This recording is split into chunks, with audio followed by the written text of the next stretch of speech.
For Creamy Media's Polity, I'm Lungile Ngompe. Joining me today is author Dr. Athambile Masola, here to discuss a book titled Together Apart, The Story of Living in Apartheid. Dr. Masola, your book is put together in a very engaging way, pictures on every page and with comic-style sections. Can you mention why you chose this type of style and format to tell South Africa's history? The biggest gap we find in this literature is often most people will encounter South African history through textbooks, particularly children, who are the people we had in mind for this book, even though this is the kind of book that children will hopefully, and it is intended for children to read alongside with other adults, be it their parents, grandparents, or teachers, but it is not meant as a textbook. So we wanted to make it interactive so that people, on the one hand, the comics themselves are a simulation of how these conversations can unfold, because we know that a lot of parents are still a bit sheepish or uncertain about how to deal with some of these questions when children bring them home. So that was the purpose of the comic, which is the children coming home after school and sitting with Umakulu and telling her about their day, but actually asking a question about history through this everydayness. And in the graphics themselves, I mean, on the one hand, we have archival photography as well as linking it with more contemporary images. So again, it's drawing the story that the past and the present connect. So, for example, in the sports section, we've got some historical images, but also we're talking about current sports stars as well. We also have like the graphics that have been designed. And so, for example, the section where the list of laws that we have, we wanted to give us a sense of graphic of just the scale and just the number of laws. And there were obviously way more laws that we could have put in that section, but just to give people like a visual representation of the scale of the laws, but also with the hope that people will go and read up those laws themselves. You follow a historical timeline from the Stone and Iron Ages all the way into post-modern 1994 South Africa. Why did you choose to cover such a long period telling the story of apartheid? We got the brief that this is a story about how to tell children about apartheid. Now, typically, you would think that that's from 1948 to 1994, give or take, right? But the thing about 1948, at least for us, is that you can't understand it without understanding, say, 1913, without understanding 1910. But you also can't understand the 19th century without understanding slavery. And you can't understand slavery without understanding the deep past and the concerted effort to actually erase some of that deep history. And you'll notice in the book, we don't talk about pre-colonial, colonial, and when we will talk about colonial, but we don't talk about post-colonial. We don't talk about pre-colonial because we also don't want to organize time according to this colonial moment. It was important for us to have a long history and to call it that, a deep history, as opposed to this truncated bracket of time that is only known as the pre-colonial, but actually it's a long period of time that there were efforts, very practical and intellectual efforts that were made to distort this long story. So when we chatted to some friends and colleagues, I mean, they point out that one of the travesties really is that for a long time, many of us, at least for me in my generation, the fact that the cradle of humankind is right on our doorstep is not something that's fully recognized or fully part of the curriculum. I know that the curriculum has now changed, but also to understand it at a level where it's not just some mythical time that people were drawing on cave paintings, but that it has political currency, that it has intellectual innovations, that it had technological innovations that had consequences for what then happens in the 18th, 19th, and 20th century. So we can't understand 1948 without understanding the deep past. You highlight the impact of apartheid legislation on the living conditions of Black people and people of color living in rural areas and townships in South Africa. What sort of lessons should young audiences draw from this history? I think even in the way that we start that chapter, It's a very taken for granted way that there are some people who live in mansions and houses made of bricks. There are some people who live in shacks and houses made of tin and other material. There are some people who live in township. And I think given some of the, I won't say social amnesia, but maybe for a shorthand, I'll use that there's a kind of taken for granted that some people are wealthy, some people are poor. But actually, that is a historical design. There were laws that made that possible. And unfortunately, the past 30 years has not been able to eradicate the laws that were put in place for 100, 200 years. Because even with what we call spatial apartheid, that still exists today, it is something that was established with the hope of controlling the movements of Black people. So the pass system, as much as we kind of talk about it as being a 20th century phenomenon, during the diamond rush and the gold rush, there were passes in place. There was a set amount of hours that if people were unemployed for a period of time, they would have to be sent back to the reserves. There were laws that were put in place that controlled people's movement between the reserves and the emerging cities like Kimberley, like Johannesburg during the mining boom. So the patterns that we live with today that we're slowly, I think, sometimes starting to take for granted have a historical foundation to them. And I think the beauty about this book is understanding both Xoli and I have worked in schools, and Xoli has kids. I have nieces and nephews. These are some of the questions that our own children or the children in our own lives have actually asked us when they're noticing the world around them. So back to what I said earlier about we wanted to simulate the kind of conversation that people can have, is that we also know that children are asking questions about where they live, where they go to school, who is poor, who is rich, and that parents can use that as an opportunity to talk about history, because these conditions that we find ourselves in have got historical foundations to them. And when it comes to religion, what role do you think that faith-based groups and religious leaders played in perpetuating and dismantling apartheid? And what role did colonial missionaries play in South African and Southern African education? And that actually is a book all on its own about the role of religious groups in resistance. We talk about people like Reverend Alan Busak, Prof. Farid Esak, Rabbi Dennis Isaacs. There were many people, and we include the story of Imam Harun Abdullah Harun, and even people like Reverend Beis Nodia, that's on the side of resistance, with the understanding that you're absolutely right. At the kind of the beginning end of that story is this question of missionaries, whom we talk about in the education chapter, about how missionary education was a fundamental force in shaping and reshaping not only politics, but also people's social understandings of themselves. And there's a section where we even have a picture of children who were at Lovedale Girls, who were, in fact, part of the abolitionist movement. So all these threads connect, again, this kind of past and present, and the importance of those connections. What was the role of apartheid in disrupting family and household dynamics? And specifically, please also talk about the story of Sandra Lang and the trauma that she and her family faced as a result of race classification. Yeah, so we talk about the tensions in the home because, again, one of these kind of taken for granted aspects is that one of the challenges, and maybe one of the reasons why kids don't necessarily like history, is that it focuses on the big narratives, the massacres, the strikes, which are important. But what we're wanting to get to in this book is that apartheid and colonialism were interested in the very things that were happening in people's homes.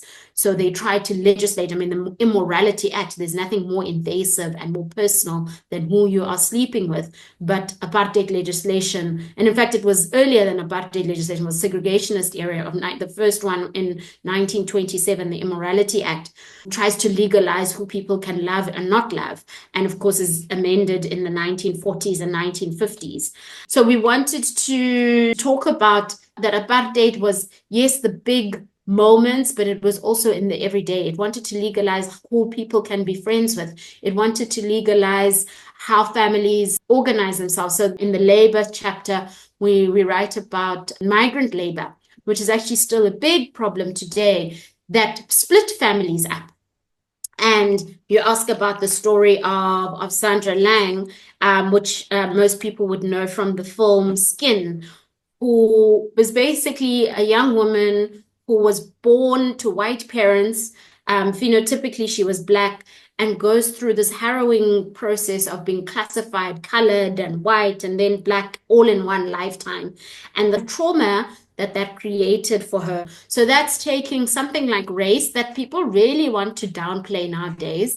We also have a section called Fractured Families that, in fact, at the heart of migrant labor, at the heart of the mining industry was to undermine and destroy Black families. And another thing we downplay how children were, in fact, in the front lines of apartheid resistance and the implications of that. And now those children are our adults and our grandparents even, and some of them are in our parliament. And what is the effect of being traumatized as a child because you had to be on the front line and effectively your childhood being stripped away from you, which is what apartheid and colonialism did in many instances, and people living with that but not having the ability to kind of heal and talk about that in that same way. What role did arts activism play in addressing the injustices that were taking place during the apartheid period? Yeah, and again, I mean, we were deliberate about including the arts and sport because much as the culture of Amagwijo has remained a lot in South Africa, and much of it has to do with what the arts meant and what music meant during resistance. So, we include what people like Mam Miriam Makeba, Abdullah Ibrahim, Huma Sikela, Mam Dorothy Masuka, and the work that they did in using music to speak directly to apartheid. So many of their songs were actually protest songs. And what we were trying to show is how these musicians were very deliberate about using their art and their poetry and their writing to address and speak directly to resistance. And we also have a section on the history of the national anthem. Personally, I've always felt that the national anthem perfectly illustrates the story of South Africa, the merging of English and Afrikaans, even the discomforts around, that poem right at the end by C.J. Langhoven. So we talk about that because, again, people, I'm sure, could sing the national anthem their whole lives without understanding the historical underpinnings of it. So that's something that people can access. But in fact, it has a huge cultural and historical significance. And the writers that we speak about are people like Solomon Blakey, Samuel K. Mkhai, and Afrikaans poets like Ingrid Jonker. And we also talk about how arts was actually mobilized. We know that music and the arts has a way of traveling in the way that a research report about the scourges of apartheid sometimes cannot, and it reaches people in other ways. Even though people were using music as resistance, the apartheid structures knew the power of it and so used censorship laws to muzzle people, to silence people. We also look at painters and sculptors and dancers who effectively use their own bodies and their imaginations and the art formations that people used during the 70s and the 80s, community arts programs, and in a way, flaggings that some of those have actually disappeared. Community arts, with the lack of funding and all these austerity measures, the arts are often the first to disappear. And what are the consequences of their disappearance given the rich history that they have? What is the relationship between apartheid and sport? Can you reflect on some of the great Black sportsmen and women who had to strive to do their best in the context of apartheid discrimination? And in your opinion, to what extent do you think that racial transformation has led to the successes of South African sporting teams? Most of our sport post 1994 would have been central to the program of nationalism and nation building. If you think of the moment, I think it was in 1996 when South Africa first won the World Cup and President Nelson Mandela wore the rugby t-shirt. It was symbolic in that moment and how that has continued over time. So rugby, for example, has played a critical role in nation building, but also in a kind of as a colonial sport, in fact, how it was used to segregate. So we write about cricket, we write about soccer and rugby. And again, this misconception about rugby as a white sport, actually. We write about the kind of uptake of rugby and cricket through the missionary schools like Lovedale, and that there were actually segregated rugby associations that meant that people couldn't quite go as far as they could have because of the legislation, but also that meant people's careers and opportunities were cut short. But then it was also in the context of how one of the sports boycotts that was led by one of the people that we mentioned, Dennis Brutus, who galvanized around the sports boycott because they understood that in the same way that sport was a tool for nationalism, sport could also be a tool for resistance. And so we write about the famous South African Conference of Sport, where there was this idea, no normal sport in an abnormal society. And then that was used as a moment of resistance. And then, of course, the examples of sports people who have gained in the wake of democracy, the cricket team in particular, people like Themba Bavuma, the captain, people like Mondezo Ndeki, Kagiso Rabada, and many other sports icons. We write about athletics, which is often not referenced as much as rugby and cricket and maybe even soccer, where we write about Rosina Sedibane Modiba, who is an athlete but never made it to the Olympics, and the consequences of her career being cut short. Everybody knows about Zola Bad from Brenda Fassie's song, and we write a bit about her and her career in contrast to the other athletes who didn't get the same opportunities like Belinda Ngonzo. And then we contrast the importance of, in a time of freedom then, why the stories of people like Wade van Niekerk, Caster Semenya, and Xolile Yawa actually matter. But I think the crux of it is also just the missed opportunities to talk about the loss that was created. The consequences of apartheid were actually people missing out opportunities and changing the trajectories of people's lives purely because of segregating. We also talk about golf also being known as a particularly white elitist sport, but there were actually Indian sportsmen who were involved in that. And we also talk about soccer as well and how it was used as a transformatory tool in townships. And the kind of long history of teams such as Orlando Pirates and Moroka Swallows and Kaizer Chiefs, and what they did in Black communities as kind of creating a sense of community, but also just a sense of just being alive. I think what sports and the arts also do is that despite all of the atrocities, again, despite the kind of the bigger narrative of the massacres, the strikes, and the big moments of history, is that people were still living. People still wanted to have a good time. People were still meeting at stadiums and were fighting for the everyday opportunities of gathering and meeting to play soccer, to play cricket.